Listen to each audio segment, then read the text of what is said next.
তুমি রাইসে পড়েছো, কোন ব্রাঞ্চে পড়েছো? কোথা থেকে পড়তে এসেছিলে তুমি? শ্যামনগর, নর্থ 24 পরগনা।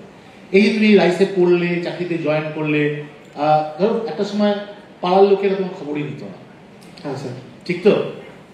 আত্মীয় স্বজন বলতো, যারা খুব আশা ছিল তারা আস্তে আস্তে আশা হারিয়ে ফেললো। তারপর যেদিন সফল হলে সেদিন তারা কি হচ্ছে, তোমার চারপাশে ঘিরে ধরলো তোমাকে, আবার তোমার কাছে আসতে চাইলো। এই যে দুটো জায়গা দেখেছো তুমি দুটো সময়ে, তার ভালো মন্দটা যদি একটু ছাত্রছাত্রীদের বলো তুমি।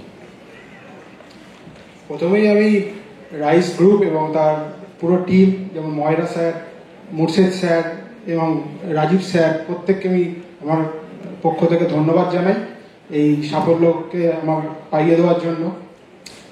এবার প্রতিবেশী, পাড়া প্রতিবেশীদের কথা বেশি শুনলে হবে না, বুঝেছো? ওরা অনেক কথা বলবে, এক কান দিয়ে ঢোকাও, এক কান দিয়ে বের করে দাও, কত টাকা দিয়ে পেয়েছো, কিভাবে পেয়েছো, ওইসব বেশি শুনো না।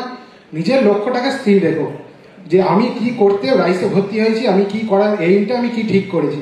যদি ওইটা ক্লিয়ার থাকে, বাকি সব ওইসব নিয়ে ভেবে লাভ নেই। যদি ওইটা ক্লিয়ার থাকে, দেখবে যারা একসময় কথা বলছিল না, হোয়াটসঅ্যাপে তুমি ফ্রেন্ড রিকোয়েস্ট পাঠালে বা যা আদার্স থিংস, তারাই দেখবে পরবর্তীকালে যখন চাকরিটা পাচ্ছ, কিরে কেমন চাকরি, কোথায় পোস্টিং পেলি, কোথায় কি হলো, এইসবগুলো এসে জিজ্ঞেস করবে। ওই যে পাওয়ার না, তাদের মুখে যে একটা মানে তাদের যে হার, এইটা তোমার একদম পুরো নিজস্ব জয় বলে মনে করবে। ধন্যবাদ, ভালো থেকো।